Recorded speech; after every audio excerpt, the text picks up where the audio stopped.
Good evening, and welcome to Restored Lore, your home for old, odd, and obscure stories. Tonight, I am both delighted and a bit rueful to present to you 13 at Table by Lord Dunsany. The story is from Dunsany's Tales of Wonder, published in 1916, not his Book of Wonder, published in 1912. The story is mysterious and humorous, unexpected and supernatural, and I just love it. And if you're getting a bit tired of how this theme continues to unfold on the channel, I both apologize and strongly encourage you to enjoy this unexpected exploration of it. Brief note before we begin that varsity is an old regional shortening for university. Now, let's open our imaginations and begin. In front of a spacious fireplace of the old kind, when the logs were well alight, and men with pipes and glasses were gathered before it in great easeful chairs, and the wild weather outside, and the comfort that was within, and the season of the year, for it was Christmas, and the hour of the night, all called for the weird or uncanny, then out spoke the ex-master of foxhounds, and told this tale. I once had an odd experience, too. It was when I had the Bromley and Sydenham, the year I gave them up. As a matter of fact, it was the last day of the season. It was no use going on because there were no foxes left in the county, and London was sweeping down on us. You could see it from the kennels all along the skyline like a terrible army in grey, and masses of villas every year come skirmishing down our valleys. Our coverts were mostly in the hills, and as the town came down upon the valleys, the foxes used to leave them and go right away out of the county, and they never returned. I think they went by night and moved great distances. Well, it was early April, and we had drawn blank all day, and at the last draw of all, the very last of the season, we found a fox. He left the covert with his back to London and its railways and villas and wire, and slipped away toward the chalk country and open Kent. I felt as I once felt as a child on one summer's day when I found a door in a garden where I played left luckily ajar, and I pushed it open and the wide lands were before me and waving fields of corn. We settled down into a steady gallop, and the fields began to drift by under us, and a great wind arose full of fresh breath. We left the clay lands where the bracken grows and came to a valley at the edge of the chalk. As we went down into it, we saw the fox go up the other side like a shadow that crosses the evening and glide into a wood that stood on the top. We saw a flash of primroses in the wood, and we were out the other side, hounds hunting perfectly, and the fox still going absolutely straight. It began to dawn on me then that we were in for a great hunt. I took a deep breath when I thought of it, the taste of the air of that perfect spring afternoon as it came to one galloping, and the thought of a great run were together like some old rare wine.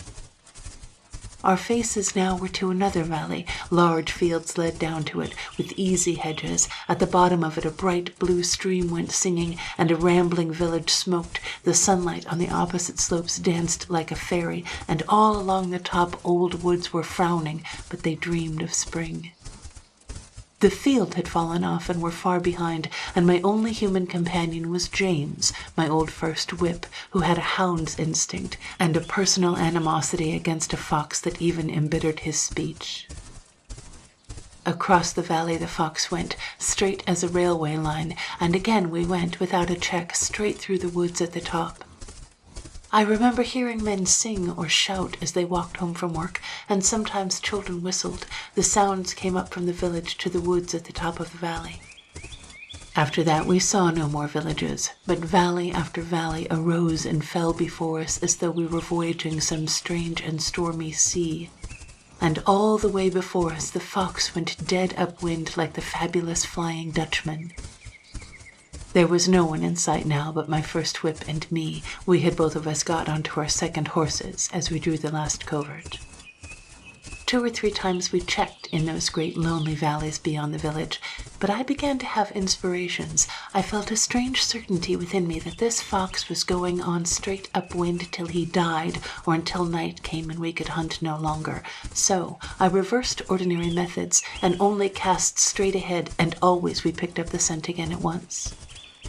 I believed that this fox was the last one left in the villa-haunted lands, and that he was prepared to leave them for remote uplands far from men, that if we had come the following day he would not have been there, and that we just happened to hit off his journey. Evening began to descend upon the valleys. Still the hounds drifted on, like the lazy but unresting shadows of clouds upon a summer's day. We heard a shepherd calling to his dog. We saw 2 maidens move toward a hidden farm, one of them singing softly. No other sounds but ours disturbed the leisure and the loneliness of haunts that seemed not yet to have known the inventions of steam and gunpowder. Even as China, they say, in some of her further mountains, does not yet know that she has fought Japan. And now the day and our horses were wearing out, but that resolute fox held on. I began to work out the run and to wonder where we were. The last mark I had ever seen before must have been over 5 miles back, and from there to the start was at least 10 miles more. If only we could kill. Then the sun set. I wondered what chance we had of killing our fox. I looked at James's face as he rode beside me. He did not seem to have lost any confidence, yet his horse was as tired as mine.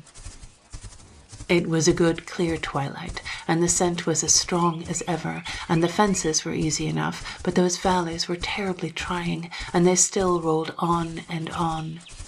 It looked as if the light would outlast all possible endurance, both of the fox and of the horses, if the scent held good and he did not go to ground. Otherwise, night would end it. For long we had seen no houses and no roads, only chalk slopes with the twilight on them, and here and there some sheep, and scattered copses darkening in the evening. At some moment I seemed to realize all at once that the light was spent, and that darkness was hovering. I looked at James. He was solemnly shaking his head. Suddenly, in a little wooded valley, we saw climb over the oaks the red-brown gables of a queer old house. At that instant I saw the fox scarcely heading by 50 yards. We blundered through a wood into full sight of the house, but no avenue led up to it, or even a path, nor were there any signs of wheel marks anywhere. Already lights shone here and there in windows. We were in a park, and a fine park, but unkempt beyond credibility. Brambles grew everywhere. It was too dark to see the fox anymore, but we knew he was dead beat. The hounds were just before us, and a 4-foot railing of oak. I shouldn't have tried it on a fresh horse at the beginning of the run, and here was a horse near his last gasp. But what a run! An event standing out in a lifetime, and the hounds close up on their fox, slipping into the darkness as I hesitated. I decided to try it. My horse rose about 8 inches and took it fair with his breast, and the oak log fell into handfuls of wet decay, it rotten with years. And then we were on a lawn, and at the far end of it the hounds were tumbling over their fox. Fox, hounds, and light were all done together at the end of a 20-mile point. We made some noise then, but nobody came out of the queer old house. I felt pretty stiff as I walked round to the hall door with the mask and the brush, while James went with the hounds and the 2 horses to look for the stables.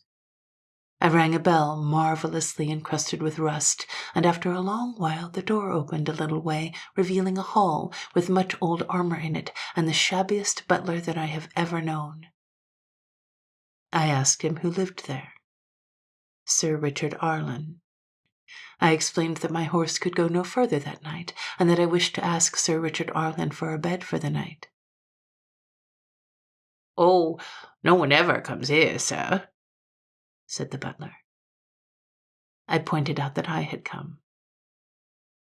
"I don't think it would be possible, sir," he said. This annoyed me, and I asked to see Sir Richard, and insisted until he came. Then I apologized and explained the situation. He looked only 50, but a varsity oar on the wall with the date of the early 70s made him older than that. His face had something of the shy look of the hermit. He regretted that he had not room to put me up. I was sure that this was untrue. Also, I had to be put up there. There was nowhere else within miles, so I almost insisted. Then, to my astonishment, he turned to the butler, and they talked it over in an undertone. At last, they seemed to think that they could manage it, although clearly with reluctance. It was by now 7 o'clock, and Sir Richard told me he dined at 7:30. There was no question of clothes for me other than those I stood in, as my host was shorter and broader. He showed me presently to the drawing-room, and there he reappeared before 7:30 in evening dress and a white waistcoat.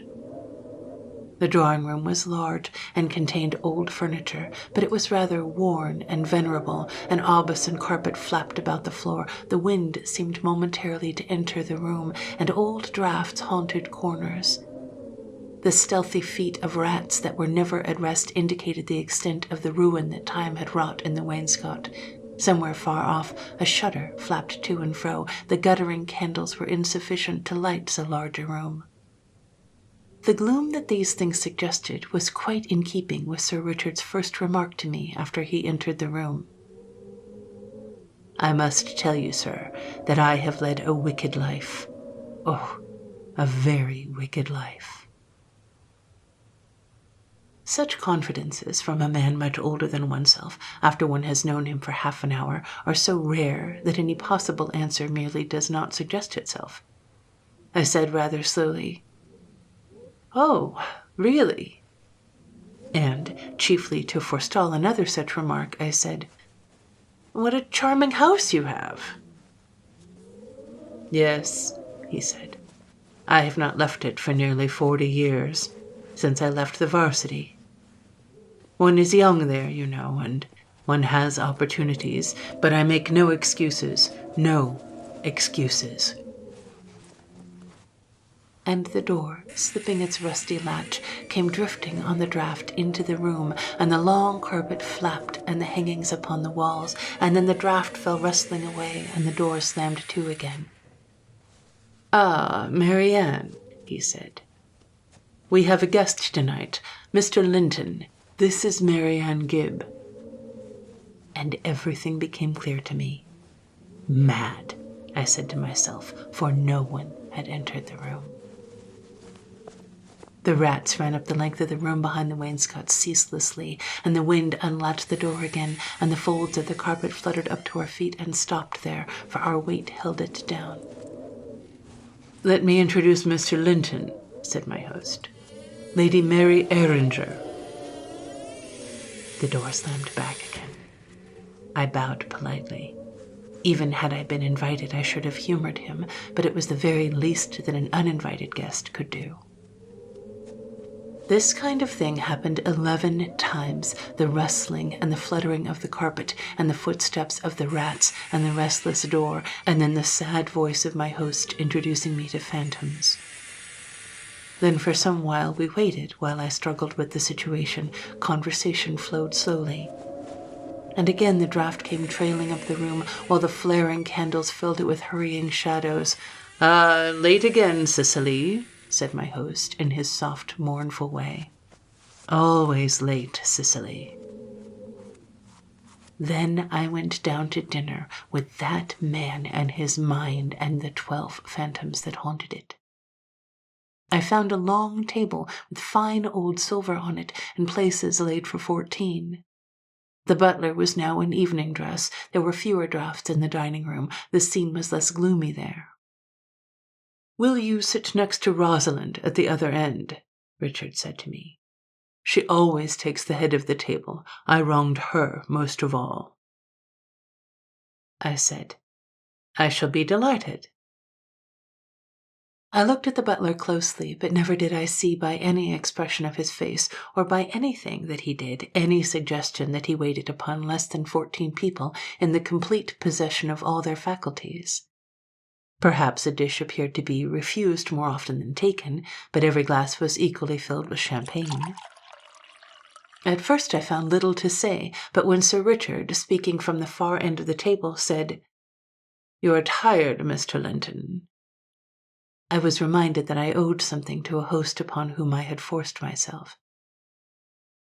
It was excellent champagne, and with the help of a second glass, I made the effort to begin a conversation with a Miss Helen Errold, for whom the place upon one side of me was laid. It came more easy to me very soon. I frequently paused in my monologue, like Mark Antony, for a reply, and sometimes I turned and spoke to Miss Rosalind Smith. Sir Richard, at the other end, talked sorrowfully on. He spoke as a condemned man might speak to his judge, and yet somewhat as a judge might speak to one that he once condemned wrongly. My own mind began to turn to mournful things. I drank another glass of champagne, but I was still thirsty. I felt as if all the moisture in my body had been blown away over the downs of Kent by the wind up which we had galloped. Still, I was not talking enough. My host was looking at me. I made another effort. After all, I had something to talk about. A 20-mile point is not often seen in a lifetime, especially south of the Thames. I began to describe the run to Rosalind Smith. I could see then that my host was pleased. The sad look in his face gave a kind of a flicker, like mist upon the mountains on a miserable day when a faint puff comes from the sea, and the mist would lift if it could. And the butler refilled my glass very attentively. I asked her first if she hunted, then paused and began my story. I told her where we had found the fox, and how fast and straight he had gone, and how I had got through the village by keeping to the road, while the little gardens and wire and then the river had stopped the rest of the field. I told her the kind of country that we crossed, and how splendid it looked in the spring, and how mysterious the valleys were as soon as the twilight came, and what a glorious horse I had, and how wonderfully he went. I was so fearfully thirsty after the great hunt that I had to stop for a moment now and then, but I went on with my description of that famous run, for I had warmed to the subject, and after all, there was nobody to tell of it but me, except my old whipper-in, and the old fellow's probably drunk by now, I thought. I described to her minutely the exact spot at the run in which it had come to me clearly that this was going to be the greatest hunt in the whole history of Kent. Sometimes I forgot incidents that had happened, as one well may in a run of 20 miles, and then I had to fill in the gaps by inventing. I was pleased to be able to make the party go off well by means of my conversation, and besides that, the lady to whom I was speaking was extremely pretty. I do not mean in a flesh-and-blood kind of way, but there were little shadowy lines about the chair beside me that hinted at an unusually graceful figure when Miss Rosalind Smith was alive. And I began to perceive that what I first mistook for the smoke of guttering candles and a tablecloth waving in the draught was in reality an extremely animated company who listened, and not without interest, to my story of by far the greatest hunt that the world had ever known. Indeed, I told them that I would confidently go further and predict that never in the history of the world would there be such a run again. Only my throat was terribly dry. And then, as it seemed, they wanted to hear more about my horse, and I had forgotten that I had come there on a horse, but when they reminded me it all came back. They looked so charming leaning over the table, intent upon what I said, that I told them everything they wanted to know. Everything was going so pleasantly, if only Sir Richard would cheer up. I heard his mournful voice every now and then. These were very pleasant people, if only he would take them the right way. I could understand that he regretted his past, but the early 70s seemed centuries away, and I felt sure that he misunderstood these ladies. They were not revengeful, as he seemed to suppose. I wanted to show him how cheerful they really were, and so I made a joke, and they all laughed at it, and then I chaffed them a bit, especially Rosalind, and nobody resented it in the very least. And still Sir Richard sat there with that unhappy look, like one that has ended weeping because it is vain and has not the consolation even of tears. We had been a long time there, and many of the candles had burned out, but there was light enough. I was glad to have an audience for my exploit, and being happy myself, I was determined Sir Richard should be. I made more jokes, and they still laughed good-naturedly. Some of the jokes were a little broad, perhaps, but no harm was meant. And then, I do not wish to excuse myself, but I had had a harder day than I ever had had before, and without knowing it, I must have been completely exhausted. In this state the champagne had found me, and what would have been harmless at any other time must somehow have got the better of me when quite tired out. Anyhow, I went too far, and I made some joke, I cannot in the least remember what, that suddenly seemed to offend them. I felt all at once a commotion in the air. I looked up and saw that they had all arisen from the table and were sweeping towards the door. I had not time to open it, but it blew open on a wind. I could scarcely see what Sir Richard was doing because only 2 candles were left. I think the rest blew out when the lady suddenly rose. I sprang up to apologize, to assure them, and then fatigue overcame me as it had overcome my horse at the last fence. I clutched at the table, but the cloth came away, and then I fell. The fall and the darkness on the floor and the pent-up fatigue of the day overcame me, all 3 together. The sun shone over glittering fields and in at a bedroom window, and thousands of birds were chanting to the spring, and there I was in an old 4-poster bed in a quaint old paneled bedroom, fully dressed and wearing long, muddy boots. Someone had taken my spurs, and that was all. For a moment I failed to realize, and then it all came back, my enormity and the pressing need of an abject apology to Sir Richard. I pulled an embroidered bell rope until the butler came. He came in perfectly cheerful and indescribably shabby. I asked him if Sir Richard was up, and he said he had just gone down and told me to my amazement that it was 12 o'clock. I asked to be shown in to Sir Richard at once. He was in his smoking room. "Good morning," he said cheerfully the moment I went in. I went directly to the matter in hand. "I fear that I insulted some ladies in your house," I began. "You did indeed," he said. "You did indeed." And then he burst into tears and took me by the hand. "How can I ever thank you?" he said to me then. "We have been 13 at table for 30 years, and I never dared to insult them because I had wronged them all, and now you have done it, and I know they will never dine here again." And for a long time he still held my hand, and then he gave it a grip and a kind of a shake, which I took to mean goodbye, and I drew my hand away then and left the house. And I found James in the stables with the hounds and asked him how he had fared, and James, who is a man of very few words, said he could not rightly remember. And I got my spurs from the butler and climbed onto my horse, and slowly we rode away from that queer old house, and slowly we wended home, for the hounds were footsore but happy, and the horses were tired still. And when we recalled that the hunting season was ended, we turned our faces to spring and thought of the new things that try to replace the old. And that very year I heard, and have often heard since, of dances and happier dinners at Sir Richard Arlen's house.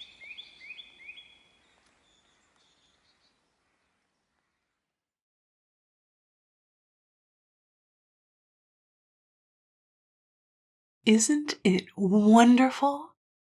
I love the fox hunt going on, and their delight and joy in pursuing the fox even into the night, and then the way he describes the lone, woeful house just as darkness falls, and the old man with the shabby butler living there and serving dinner in fancy dress every night to a crowd of ghosts or spirits or whatever they are. What are they? It takes a while to realize that all the dinner guests are women, pretty women. So our host wronged these women while he was a young man at university, and then he retreated to this country estate where they haunt him every night for 40 years. When our host said he had led a wicked life, did he kill them? And then how much do we love the twist at the end where our hero dispels the ghosts by insulting them so they won't dine at the house anymore? And honestly, how easy is it when you're really tired and drunk on champagne and you think you're being gregarious and charming and then you accidentally go too far? Oh, I think we've all been there. It's the worst. I also love how this story is a bit of a departure from the more dark, moody, mystical Dunsany tales we've had on the channel so far. It shows another side to his imagination and to his writing style, and it is lovely. I've come to associate him with these extremely long, complex sentences that are piled high with heady words and nested clauses, and here we have a more abbreviated, almost truncated conversational style. The long run-on sentences at the climax perfectly match the subject of a person who has gotten drunk and their tongue is getting the better of them. It is fantastic. In the story El Numero Trece a couple of weeks ago, I mentioned the phenomenon where you see something because you notice it, and you notice it because you see it. And ironically, I can't tell if the theme of 13 at table is just suddenly cropping up in all my searches and researches all at once, or if I'm suddenly noticing it because I read that story series in December. The specific psychological event is called the Bader-Meinhof phenomenon, also known as the frequency illusion. It's a cognitive bias in which a person notices something more frequently after becoming aware of it. The frequency illusion is due to two factors. One is the selective attention phenomenon. The truth is, your mind actively screens out a huge amount of inputs all the time in order to deliberately focus your attention. When you gain new awareness of something, it suddenly becomes included within the scope of your selective awareness, where it may have been previously screened out as being irrelevant. The other factor at play is a confirmation bias. Basically, as our selective awareness includes this new thing, we think something like, gosh, this thing is everywhere, which primes us to notice it even more, affirming our confirmation bias. Those two factors, increased attention for a thing and giving added meaning or influence to every incident of that thing, lead to the frequency illusion, where we think that this new thing is far more common than it actually is. Anyway, I am obviously now having that with this 13 at table superstition. It keeps cropping up in all these old stories I'm reading. I do not intend to let these stories dominate the content on this channel unless they are really interesting or exceptional examples, and I really felt that this one was. I want to mention that I did make a few minor corrections to the text of this story. It seemed to me that there were some typos, of instead of off, a comma instead of a period. Normally I don't presume to correct those kinds of things, but I started to feel that perhaps this book wasn't as thoroughly proofread as some other Dunsany books have been, for a very important and perhaps even increasingly relevant reason. I want to read Dunsany's preface to this book, coming from him as a writer and a soldier, and then I think we'll just leave it here for this week. Ebrington Barracks, August 16th, 1916. I do not know where I may be when this preface is read. As I write it, in August 1916, I am at Ebrington Barracks, Londonderry, recovering from a slight wound. But it does not greatly matter where I am. My dreams are here before you amongst the following pages, and writing in a day when life is cheap, dreams seem to me all the dearer, the only things that survive. Just now the civilization of Europe seems almost to have ceased, and nothing seems to grow in her torn fields but death. Yet this is only for a while, and dreams will come back again and bloom as of old, all the more radiantly for this terrible ploughing, as the flowers will bloom again where the trenches are, and the primroses shelter in shell holes for many seasons when weeping liberty has come home to Flanders. To some of you in America, this may seem an unnecessary and wasteful quarrel, as other people's quarrels often are. But it comes to this, that though we are all killed, there will be songs again. But if we were to submit and so survive, there could be neither songs nor dreams, nor any joyous free things any more. And do not regret the lives that are wasted amongst us, or the work that the dead would have done. For war is no accident that man's care could have averted, but is as natural, though not as regular, as the tides. As well regret the things that the tide has washed away, which destroys and cleanses and crumbles and spares the minutest shells. And now I will write nothing further about our war, but offer you these books of dreams from Europe, as one throws things of value, if only to oneself, at the last moment, out of a burning house. Dunsany. Take care, my lovelies. I'll see you in a few days.